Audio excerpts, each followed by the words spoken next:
Welcome back to 2 Cents. This is episode 3, I guess, or it's like the first. It doesn't matter. It's unedited, and you just jump in. I'm here, Brian Gillis, with my friend. Are you there? I am there. Okay, just Were you going to checking. introduce me, or should I say No, I my was name? going to just say anything. All right, I'm Steve. Hello, everybody. There you go. Yeah. We're in it. We are. It's been like a day since Comic-Con. It's finally over. That's a good thing. God, yeah, the big stuff's already finished. You want to start with that, or should we No, jump away? Comic-Con's like actually over. It's only a weekend thing. It's Friday. Or it's like Thursday to Sunday, and then it's done. I don't know. Have you ever been to Comic-Con? No, never want to. Yeah, the me problem neither. with Comic-Con is that it is called Comic-Con. It's a comic convention, but about 10 to 15 years ago, Hall H became a multimedia thing. And don't get me wrong, I love movies and comic book properties and that stuff that is shown there. But if I want to go to a Comic-Con, I want to try to get rare comics, do the meet and greets, get autographs, look at cosplayers, that kind of stuff. I don't want the whole hoopla of, oh, what's Warner Brothers going to bring this week? Let me stand outside for 10 hours and have, Duncan Jones bring me some Twinkies in line. Yeah, I mean, as much as I love movies, I think that's where I kind of draw the line. It's cool to go to stuff that's exclusive, but then at the same time, when this footage ends up online, like less than an hour later, Yeah. and it's not even cam copies, like the Batman vs Superman trailer, when that gets they released published right it. after, Mhm. Same with the Star Wars that's where it's behind the scenes featurette. yeah. I mean, the fact that this stuff doesn't feel like it's going to be exclusive anymore, it's. I don't see the point. And even when a cam copy is put up, Warner Brothers they made It's the a move good of copy. they just made the move of putting up the trailer that they had for that's Suicide Squad. Suicide Squad. Yeah, we should just Yeah. mention this right now. David Ayer, Suicide Squad. People are giving it some gaff because of that Joker image, which is admittedly is still pretty stupid. And I'm not buying the Jared Leto performance yet. I mean, it's only like 5 to 10 seconds of him on screen, and it's not a great angle. But he's still, I can tell right below the frame it says damaged. I can tell. So. I mean, everyone's been saying this, but people have said the same thing about Heath Ledger, so that's kind of Jack where I'm Nicholson. coming from. At the same time, I have not read, I'm not a reader of the Batman comics, but you got to keep in mind that what David Ayer is going to make, he's going to make his movie. So, when you watch that performance in context of the movie that he's making, that's really the only thing that's going to matter is whether that works for what it's supposed to be or not. I mean, if you want to just compare it to all the other iterations and bitch about whether it's faithful to that, that's... Well, I mean, I don't think that's a fair way of looking at it. I know Batman pretty well, and I do read the Batman comics, but I've never read an issue of Suicide Squad. I know the premise, and I think that's why it's going to work as a movie, just because there's very little people out there that read the line, and it doesn't have a built-in audience, not really, and it's kind of just going off of the Harley Quinn Joker thing.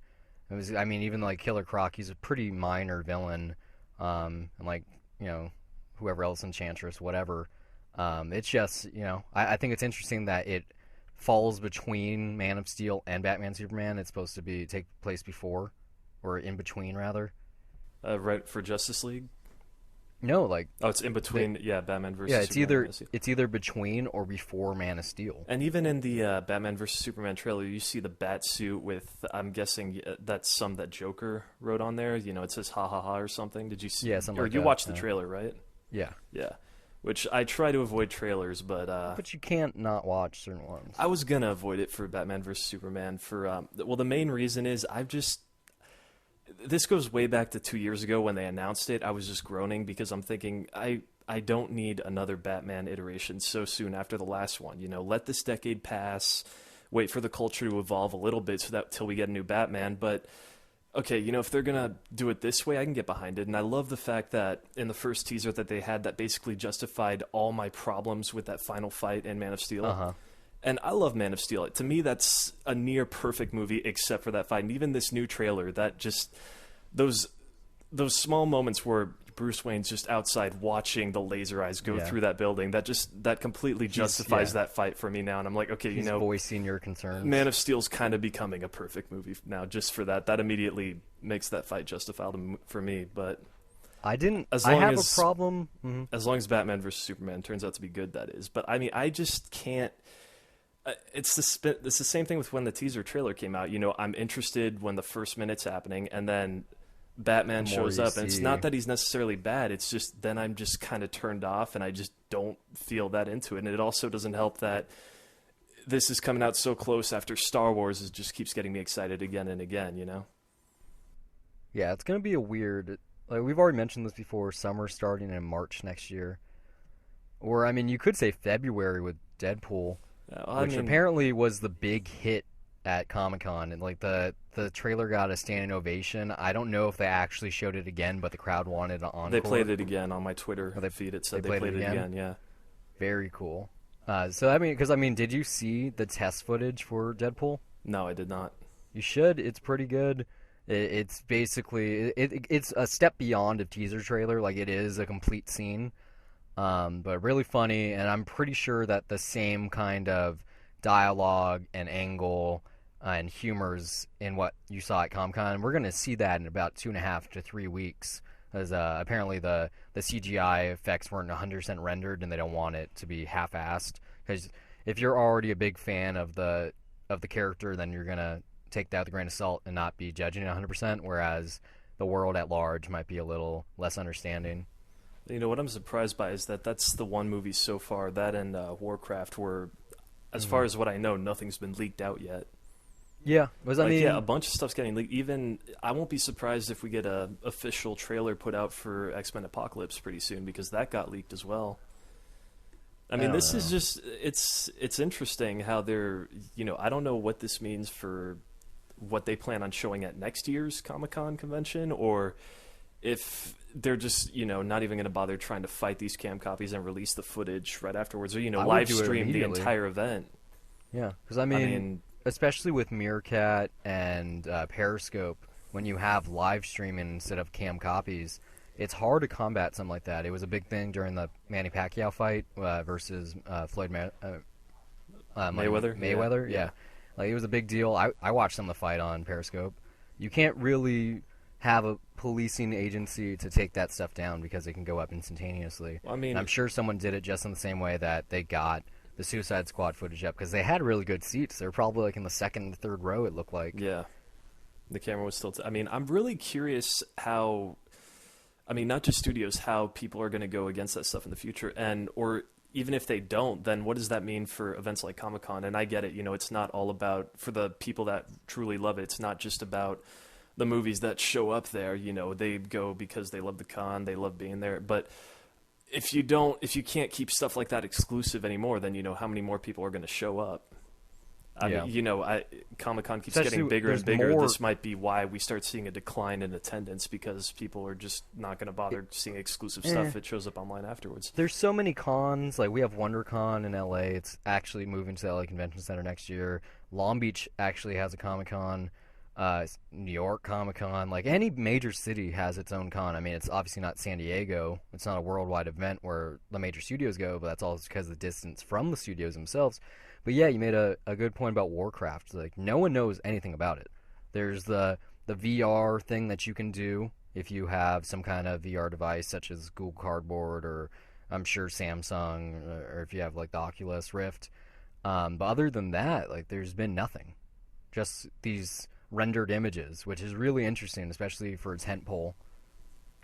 I mean, what have you heard about it? I have not read anything I on know it, nothing. and I'm I've never played a I'm not Warcraft that game. interested in it either. I mean, Yeah. I'm interested. That's a movie from Duncan Jones, whose stuff I liked. Uh-huh. So I mean, I'll probably see it just based on that. But the Yeah, only I know thing I've very heard little is about that the franchise. I know that people are interested in that. It looks weird, even for people that haven't played the game. So, Games. but games, what?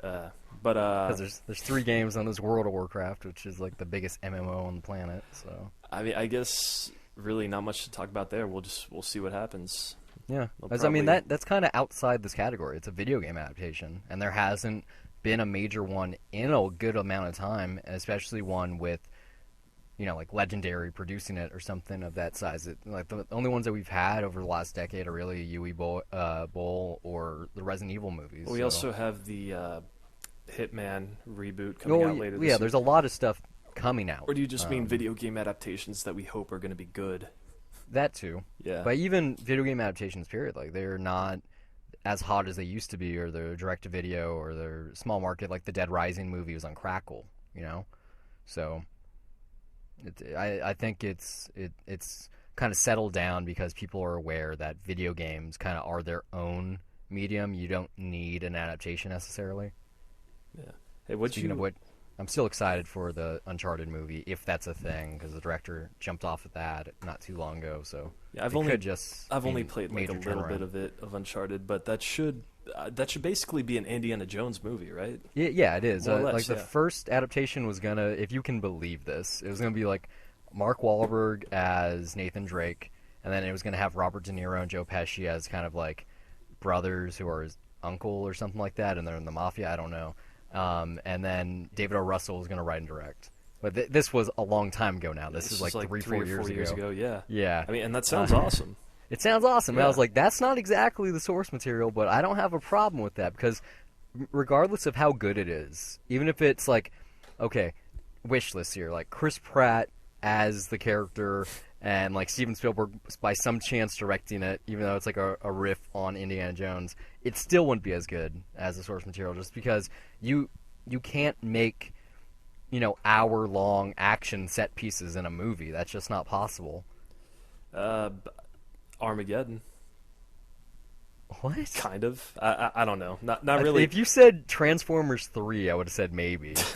Well, I mean, Armageddon is basically like there's only a break in the middle, and that's just a bullet train for the next hour and a half. But I mean, I guess I don't know. It's not really an action sequence, but it just kind of feels like it doesn't stop at that point. But anyway, yeah, no, Transformers 3 would have been a better comparison. But yeah, I like I said, I like something like Call of Duty. I highly doubt that's going to get an adaptation. I don't think it could, just because. There's no longer a need. It is a blockbuster. It's not considered like a video game blockbuster, just a blockbuster. By per capita, by unit, it makes so much money every year. And I'm preaching for the choir now. I did pre-order Black Ops 3 and bought my friend's copy too. Like, we're getting them just for the beta, basically. I would not want to see that movie. There's no appeal to it. They already have Army movies. Why would you need an Army movie? I mean, especially like... I don't know, the closest, you said Call of Duty movie, and the first thing that came to mind was Lone Survivor. And I mean, that's not as big or as overblown, but I don't know. It's about as good as it's going to get. Yeah, that's pretty close to that. That movie was good, too. It is, really yeah. liked it. Yeah. Even with it being a true story, that adds a little more to it, but great performances all around. Yeah, absolutely. Mark Wahlberg was definitely miscast when you see the real-life inspiration. But other than that, good movie. Yeah. I don't know. I mean, this kind of goes to the whole thing of video game movies, too, is aside from them looking cool, or, I don't know, just adaptations of stuff in general, Mm-hmm. It's a dying breed, and I'm happy about that. Like, there's always going to be the comic book movies and novels turned into movies, but like TV shows, I don't think that's going to stick around because they almost never make money. Veronica Mars, no money. Entourage, no money. Game of Thrones obviously will make money. When that happens, Community. When that happens, it's not going to make that much money. It'll make enough. You'll get in the green. They'll probably do it small enough to make enough money back. But yeah. So outside of Comic-Con, DC was the only one there. Warner Brothers did their thing. Well, let's not forget Star Wars. Well, that's what I'm saying. I'm getting there. Warner Brothers did their thing. They showed there's actually a Green Lantern Corps movie. Surprise! That's going to happen maybe. But yeah, Warner's did their thing. Fox did their thing, which seemed like it was a hit. But yeah, Disney kind of took the easy road. They skipped all the Marvel stuff, and they just did Star Wars, which seems like it was the best thing ever, because everyone getting to go to the free concert and getting free lightsabers and getting walked there by stormtroopers. That must have been cool. The weird... You know what happened after that panel, though, right? The concert? No, like when everyone was walking to the concert, the next person on the docket in Hall H, it was Kevin Smith. Oh, right, he had a panel. Yeah, so I didn't hear anything about yoga hosers yet. Yeah, so that's because no one was there. They were all at Star Wars. So wow. That's kind of sad. Yeah. So I bet you he was disappointed that he couldn't go. Wow, that is very sad. Very sad. Yeah, I thought something didn't happen this weekend. Hmm. I Oh, saw no, a picture he posted. I think it was on Instagram. It was like proud dad moment when your daughter gets up on stage to premiere the first footage of Yoga Hosers. But yeah, there's no reactions that I saw. Doesn't need it, you know. yeah, I'm gonna watch it anyway. yeah, we'll see. Back to Star Wars. Here's something that's interesting. Chris Miller and Phil Lord, Han Solo. once again, yeah, proving that they can do anything that sounds like a bad idea and possibly make it good. But this doesn't sound like a bad idea. I think it because sounds like a terrible idea. it's taking place like before A New Hope and like during the original trilogy. Yeah, it's I basically think. it's an origin story, but Mhm. I mean, first of all, origin stories, do they always prove to be good?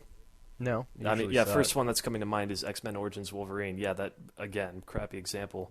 And also, I really don't know if I want to see Han Solo's origin story.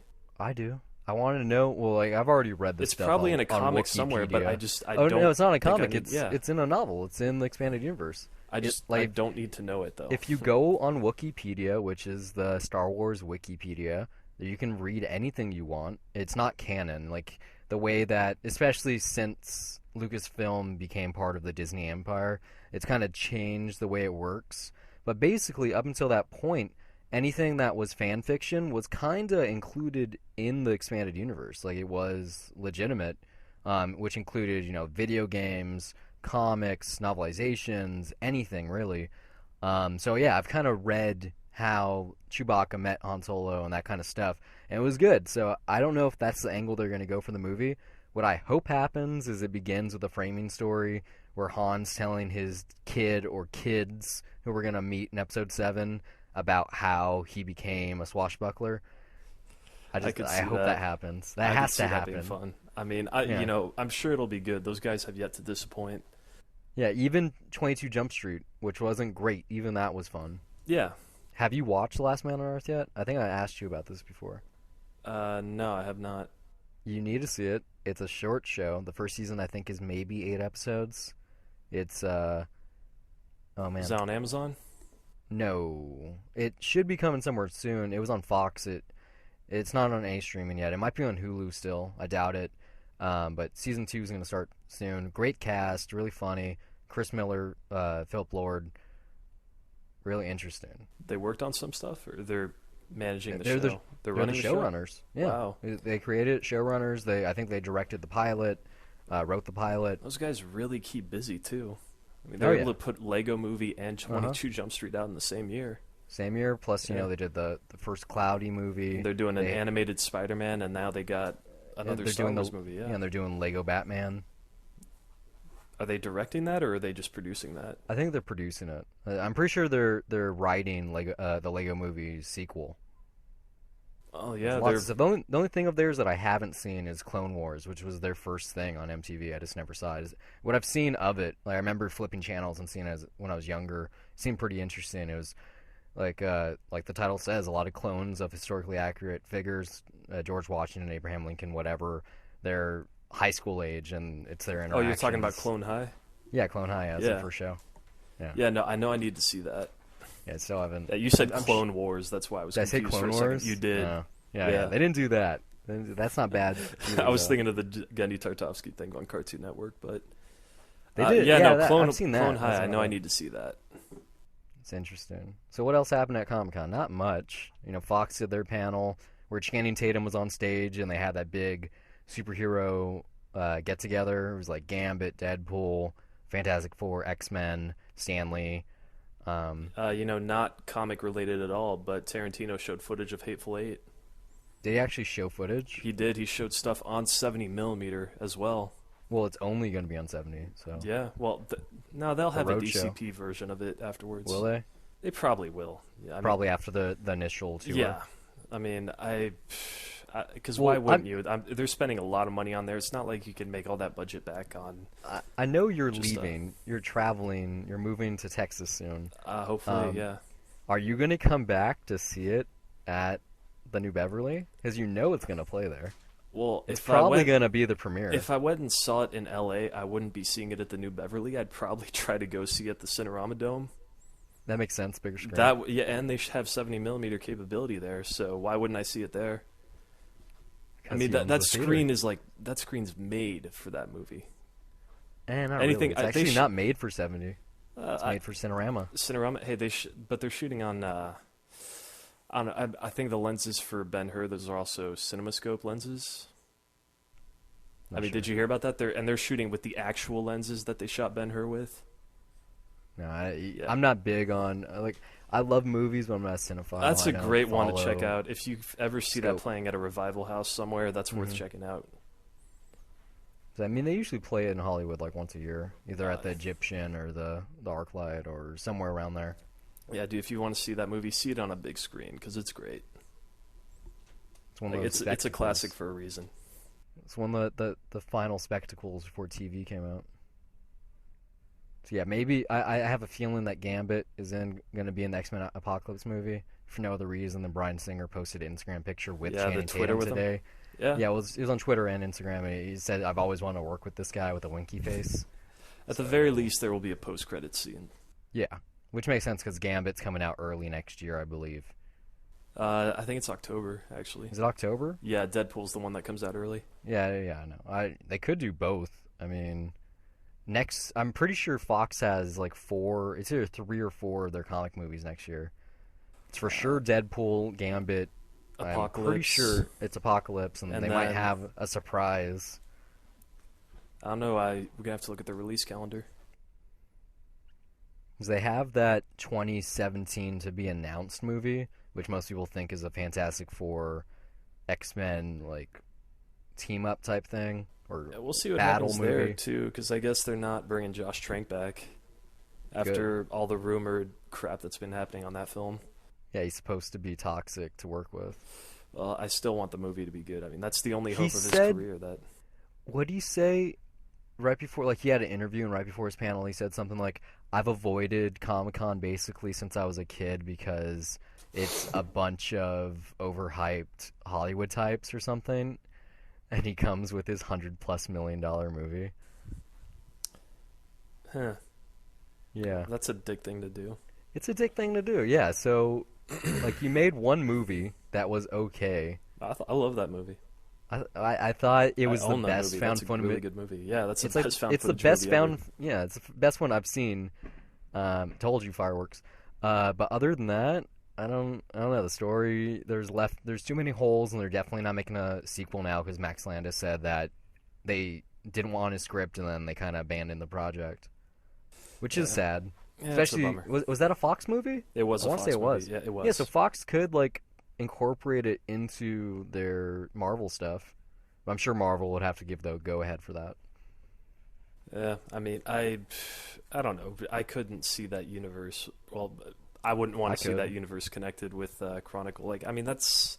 You don't think there's going to be a found footage comic book movie soon? I bet you there will be. Oh yeah, that's what they were thinking. Fantastic Four would be. No. Oh, there was rumors about that for a while, but obviously it isn't now. Found footage could work if it's the right movie. Yeah. I'm not getting anything coming to mind, but I'm it could not at all work. anti-found footage at all. I think it can be used in interesting ways for the right story. Mm-hmm. And I mean, there is an effect that it has when when it's not just being gimmicky. Yeah, you definitely feel like.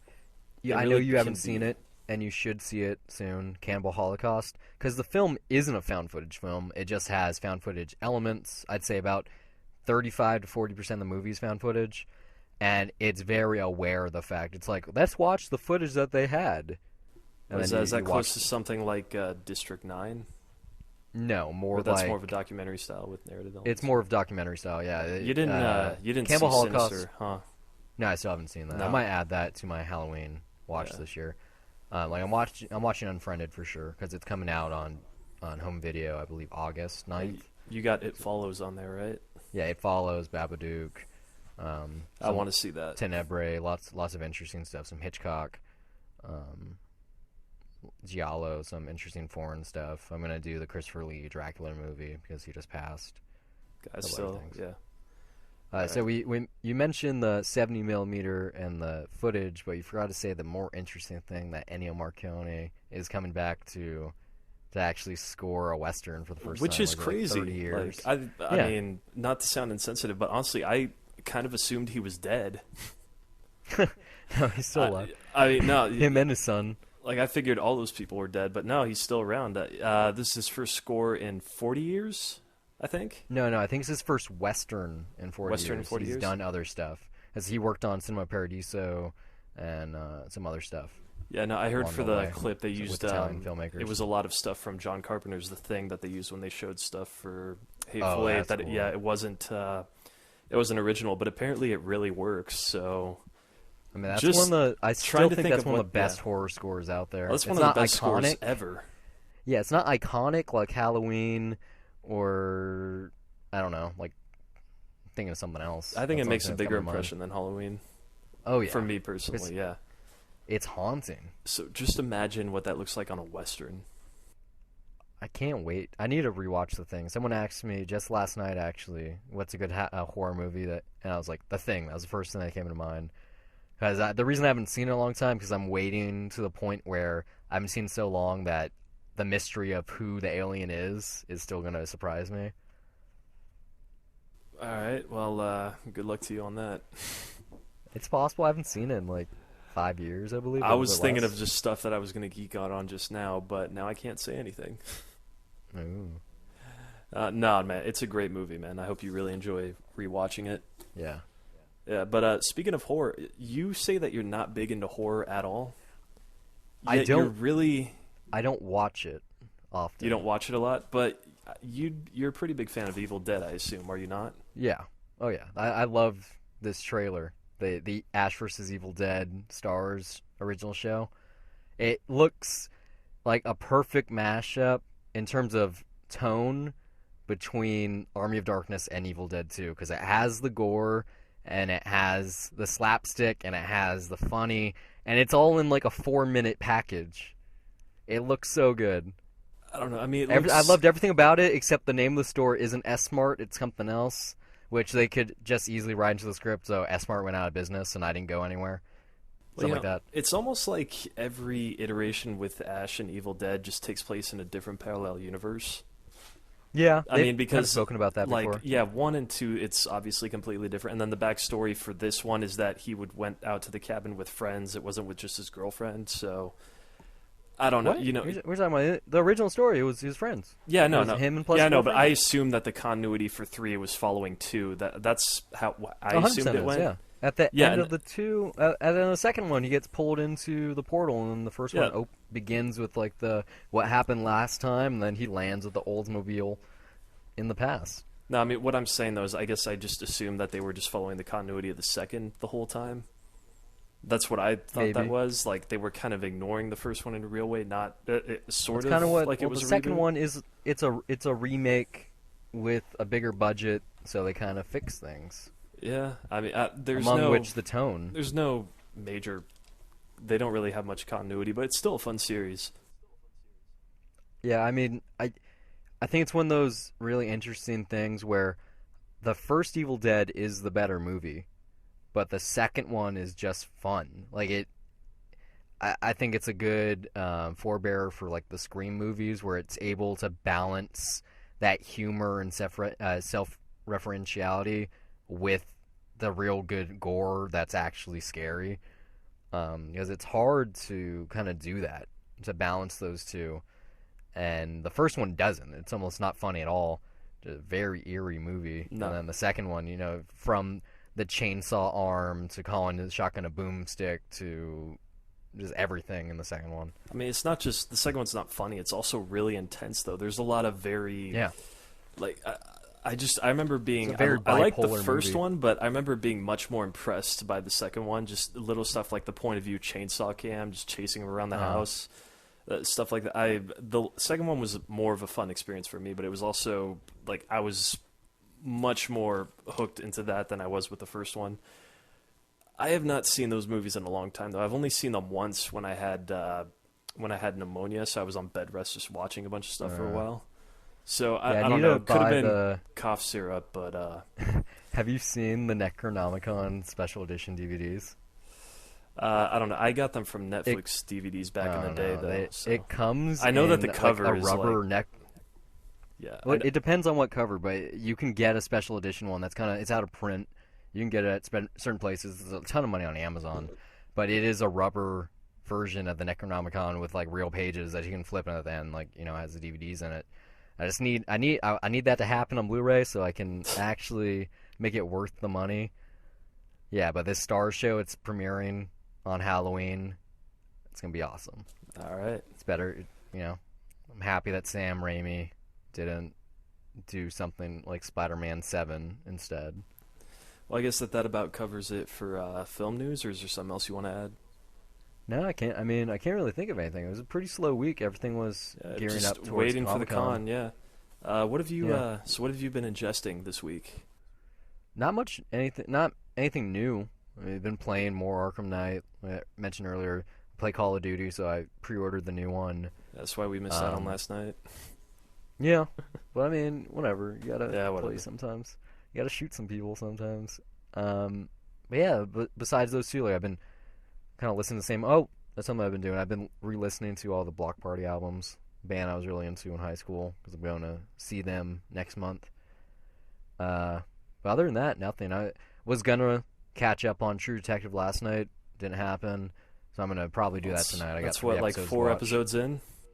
Yeah, it's fourth episode last night. Haven't seen the last 3. I only saw the first one or last 2 cents episode. So yeah, I'm probably gonna do that. Watch Sean Oliver tonight.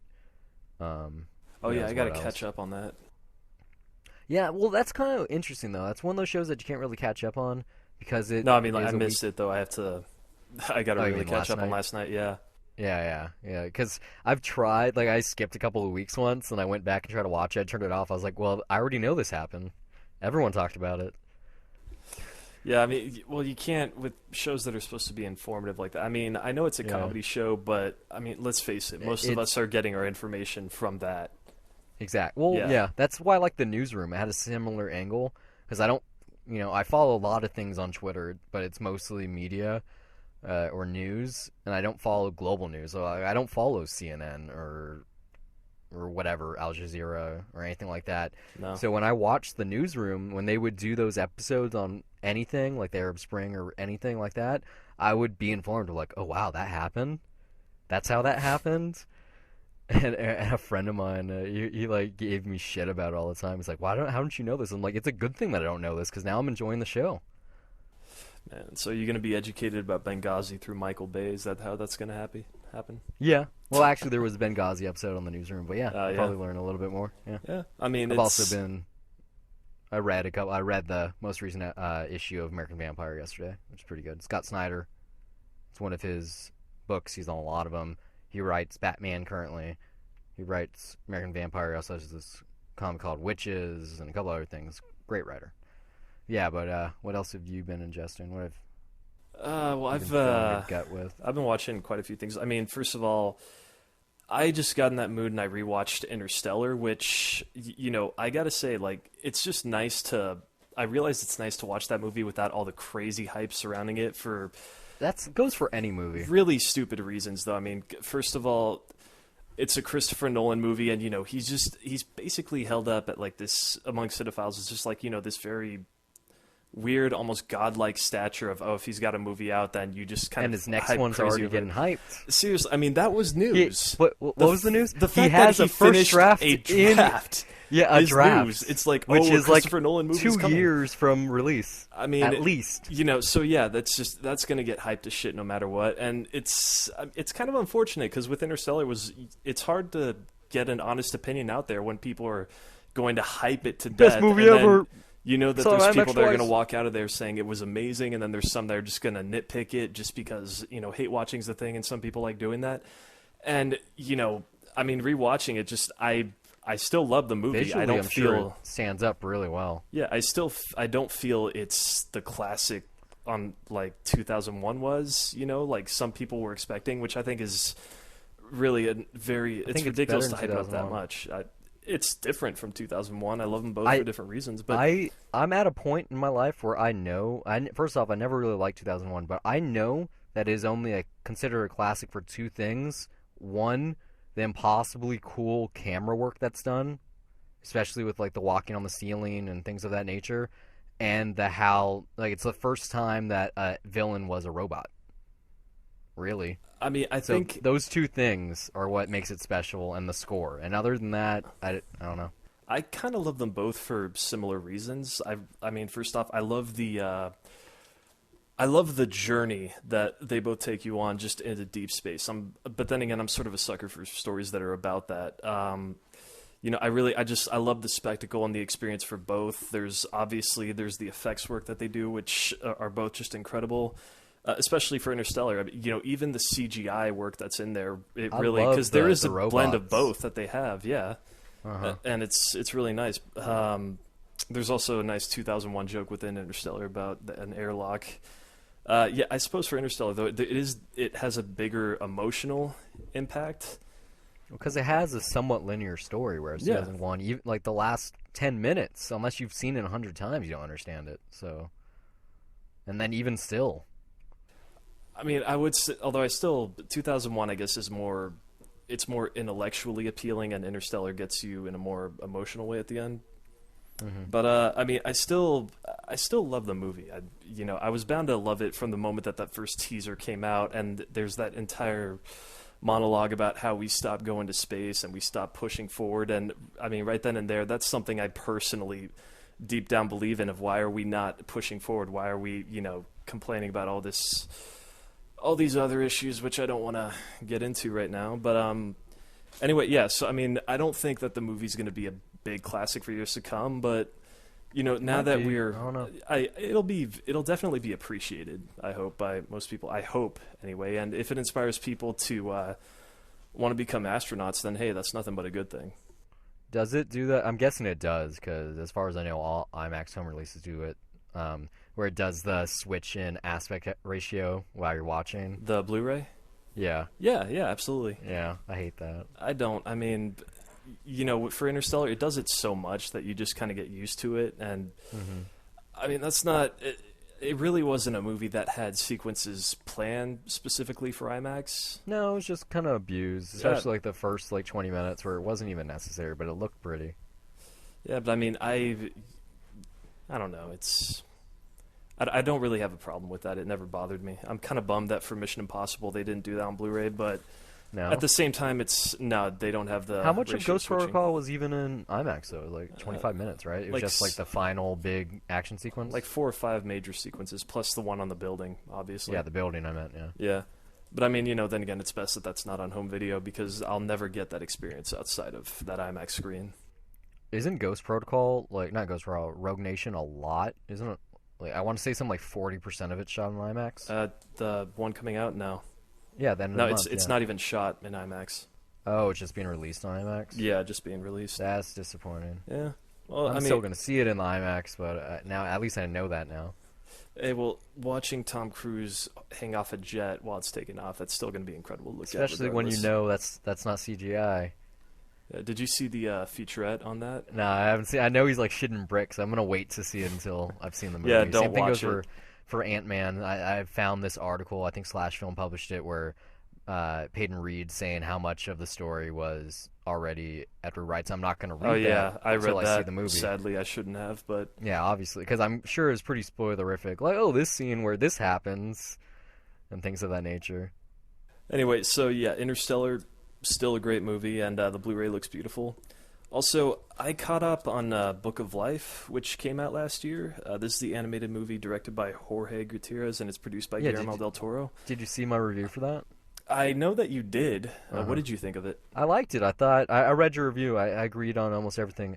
I thought it's one of the best looking animated films I've ever seen in the 3D realm. Anyway, it has a really original voice that's tied to its animation. Like it's kind of deeply rooted in Mexican and Mayan mythology. And then the downside is that it does the Moulin Rouge thing where it kind of incorporates contemporary popular songs with an old time period, which Yeah, which sucks. I know that you had a different experience with this because I didn't watch it in English, and I'm so glad I didn't. I chose to watch it in French, and the way that I could recognize that that the songs were popular songs. Like obviously, I knew the tune for "Creep," and I was listening to it, and the lyrics in French, they sounded more like they fit into the narrative. So I was wondering if that's something that they did in English, and I went back to check later to see if they did that, and no, they just dub over and they sing the actual lyrics to the song, and it's really, in English it was far more off-putting, whereas in French it sounded more like a musical to me. Well, I would say it's a musical. It's about whatchamacallit. It's about a losing the words. Doesn't matter. Musician? Or... Well, there's an actual word for. Mariachi. There you go. Yeah. Yeah, I thought there's some. Besides the visual aspect, it's a pretty fairly generic story. But then, because it's rooted in mythology. But I thought for kids, like to quote myself, I said, if you want to see something on the other side of the Disney film racial divide, then it's great for the family. I mean, yeah, no, it stands really well next to stuff from, either Disney or from DreamWorks. Mm-hmm. At a much lower budget, too. I think definitely. It was only about, $50 million or something like that? Yeah, and it made a fair amount of money, too. So I'm sure a lot of people saw it, which is good. Yeah, no, I mean, I saw on Wikipedia, they clearly have ideas about sequels or even a trilogy if they want to do it. And you know me, I mean, I don't think they need to go there. I'm all for original stuff all the time. But I mean, hey, if the kids like it enough and they want to see some, then yeah, I wouldn't mind seeing some more of it.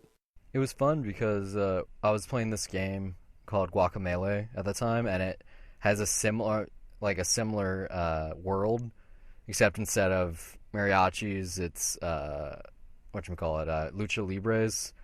So but other than that, like, it looks very similar. It has a similar like devil character, like all that stuff. And so I was already kind of invested in the world. There wasn't much in terms of world making for me that was necessary. Didn't you watch something else? Yeah. You saw Two Night Stand, right? I did. Oh my God, wasn't that a disappointment? Oh, so you didn't like it? No. Oh, okay. No. I was thinking here that this might have been right up your alley. It reminded me a lot of. It was going to be. It reminded me a lot of I thought that it was awkward going to be. moment. Yeah, except that awkward moment was amazing. Yeah, for the obvious broad reasons of it's set in New York and Miles Teller's in it. Yeah, I mean, it's okay. No, I really I thought it could have been great, and it was just it could. Yeah, it could have. It's okay. I was hoping it would be much better. It's. I mean, the really good setup. Yeah. There's some Storm of the century, getting stuck in bed with someone that you don't know and being forced to because you can't leave.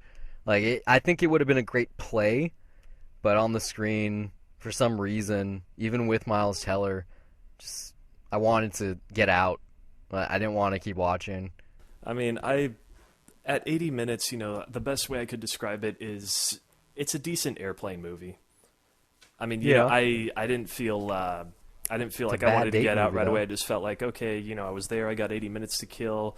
I got nowhere else to go for now. May as well just stick it out here and see what happens. And there's some good moments in there, but a lot of times I don't know whether it's just the leads aren't. It's Miles Teller's. Had to be something about the chemistry. Because Miles Teller is always good. He's always charismatic, and he has that appeal. Yeah, but here, they weren't playing off each other well. And then I think it's Annalie Lipton. Yeah, I don't know her name. I haven't seen her. She has an interesting look. Yeah, I haven't seen her in a lot of stuff. She looks great, but she's she also technically she's the lead in the film. I don't know whether it's. I get, there's some really strange dialogue just in the script coming from both her and Teller, as if it's, it's kind of like amateurish film school type writing where, you can tell that this is something written on the page. It's not something that people can necessarily say very well. I just remember that third act being god-awful. Yeah. Oh, yeah. Yeah. Yeah. Well, interesting about this, this movie's directed by Max Nichols. He's the son of Mike Nichols' famed son. director Mike Nichols. Yeah, it's funny that you said stage play because, I know that Mike Nichols he's got a history working in theater. But yeah, I guess that this is not, as this debut, it's not the same cultural phenomenon that The Graduate was, or even anywhere close to Who's Afraid of Virginia Woolf as far as the take on relationships. It's great. Still haven't seen that, by the way. Yeah. It's great. It's crazy. Yeah, but if you want to watch it, it's on HBO Go right now. Really not much to say about that there. I No, I was actually hoping that you would tell me why it was a good movie, but I guess it's not. no. See, I like rom-coms, but a bad movie's a bad movie. Like I'm gonna see Age of Adeline soon. It's on home video now, or it's about to be. And I just missed that in theaters. I was I heard gonna it see was the day actually I really wanted. good. Yeah, I heard it's supposed to be good. Like kind of the opposite of, or like in terms of story, pretty similar to the Colin Farrell movie. What was it called? Where he was like displaced through time and he didn't Oh, age. the one by Akiva Goldsman. Yeah, it was like a year ago or a little bit more. Yeah, I think it was last February. I Yeah, I can't heard even that was remember the horrible. name. Yeah, don't It watch was it. like I think it was called like Fairy Tale or something. That was my Um, least. I think that was my most hated movie yeah, of that year. Honestly, I know the premise is pretty similar, but I think just the fact that you have, Gossip Girl at the center of it instead of Colin Farrell makes it yeah. work. I Hey, don't well, know. I mean, I'm excited. you might like Winter's Tale. I mean, there are people Winter's that will Tale, that's what it's defend. called. Yeah, yeah, I found Yeah, that I online. think But I might there are like it. people I could do that a double feature. there are people that heavily defend that movie, and I can kind of see why. Because on some level, it's like it's really weird and out there that I want to praise it for trying, but it was just laughable to me. I couldn't get into it. This is kind of on topic. What are your two favorite Colin Farrell performances? Uh, ever? Yeah, or at least the ones that you think are not necessarily his best, but just your favorite. I love Daredevil. He's pretty good in Specifically, Daredevil. yeah, and specifically the director's cut of Daredevil. I know that the theatrical cut has its problems. I saw it as a kid and I liked it then, but I'm glad that the Still like it. director's cut is around so that I could, that movie still holds up pretty well for me. But I like watching him in Daredevil, honestly. I like him in Phone Booth. Oh yeah, he's good in there. He's really good at it because the Yeah. whole movie it's basically just on him in a phone booth, and you got Jack Bauer on the phone talking to him, and you got like Forrest Whitaker talking to him outside of it. Like I don't know, really interesting thriller that's in one locale. I like that, and I thought he was pretty interesting in Saving Mr. Banks. And probably what's most interesting about that is, despite him being the title character, he wasn't shown in any of the advertisements. He wasn't even mentioned in the billing, and he shows up for like Yeah. a quarter of the movie in I a don't pivotal role. I don't think he was bad in that movie at all. Just that movie was. I didn't feel that half of that movie worked. It just, I don't know. It felt like it's obviously important, but the scenes with I'm him not even felt talking like about they the belonged movie. in I'm a just saying different like movie. Yeah. him in the movie. Okay. I also in Bruges, he's pretty good in that. I was gonna mention that. I'm looking at IMDb right now. I forgot about that. Oh, you're but cheating. Yeah. Well, I still haven't seen. What's his first movie? I still haven't seen it. according to IMDb, Or like his first big one. as far as first big role, I don't know if might be Drinking Crude. I don't know. It can't I be was- Frankie Starlight where he plays young man in Cinema Number 2. Yeah, I doubt it. No, he Yeah. he was in something I think, and he got a lot of praise, and it was early late '90s, I believe. And that's when he got noticed. So yeah, you saw The Fisher King a couple days ago, right? Yeah, yeah. That is the 1991 What'd you think? movie directed by Terry Gilliam, which, yeah, I really liked it. I didn't even know that Terry Gilliam made it, or I didn't even hear about this movie until, unfortunately, last year, right after Robin Williams passed away. But He made a lot of things. It's hard to see them all. I haven't seen Time Bandits. Time Bandits, I don't know how that would hold up now. I saw it as a kid, and I really liked it then. But Yeah, it's a kids movie. I was It's like Explorers. I haven't seen Explorers. Yeah, I was really surprised though when I heard about what this was about, to see that it was a Terry Gilliam movie, because it really doesn't sound anything like his work. It's very grounded. It's a '90s drama. It has a really good premise. It's pretty deep fantasy though. Like it's grounded in reality, but the adventure that's happening is still very fantasy. Oh yeah, yeah, absolutely. I mean, it's grounded, but he does do his what's the word for it? He has his flourishes that these fantastic flourishes, and they don't feel overindulgent. They totally fit within the narrative. I mean, so yeah, that really, really surprised me. I was, I'm kind of shocked that I didn't hear about this movie, because this might also be my favorite Terry Gilliam movie. Actually, no. You know what? Wait, that's a lie. No, Brazil's still It's a top for lie. me. Yeah. Brazil doesn't do it for me. It's pretty weird. Really? Plus, that whole Brazil's Odessa step sequence is really bizarre. Like, with the all of stroller. Brazil's really bizarre, dude. But anyway, yeah. Fisher King. I really like this movie a lot. We're not doing a review right now, but I'd absolutely say it's worth $1 just for Oh yeah, just to just watch. for the performances. Yeah, them alone. I mean, Jeff Bridges is great, and Robin Williams. This is, I want to One of say, his like better this roles. is, yeah, this is before his some of his really acclaimed dramatic stuff. At least as far as I've not seen. Beginnings. What was You that seen that? year too? No, it was a couple years. Oh, it might have been the year after actually. It was either '89 or '92. Yeah, I was With, thinking of. Robert De Niro. I'm blanking on the name of the movie. What's the name of that movie with Ethan Hawke in it? I don't know. I mean, But for me, Robin Williams' best Dead movies Poets are Society, Dead Poet Society, which I've Fisher not King, seen yet. Moscow No Hudson, and All right, though, yeah. I So don't he's know. done. Most of his movies are good. World According to Garp. I'm blanking. Anyway, yeah. The point is, I guess I'm totally wrong. He's done dramatic stuff before this. I thought that this was Oh, yeah. near the beginning of that. It did remind me a lot of this movie I saw way back in 2007 with Adam Sandler, Reign Over Me. Did you see that? Yeah, I saw that in theaters. Yeah, I remember liking that back then. I don't know if it's as good I don't now, think it but holds up. I think it was because it was so close to the September 11 attacks that it kind of, it was good commentary. well, I don't know how it held up as a drama though. But anyway, yeah, Fisher King. It's really really good, worth $1, absolutely. Oh, speaking of which, Robin Williams is in Baron Munchausen, 2 years before that. Yeah, you got him on IMDb right now. Yeah, I cheated. Yeah.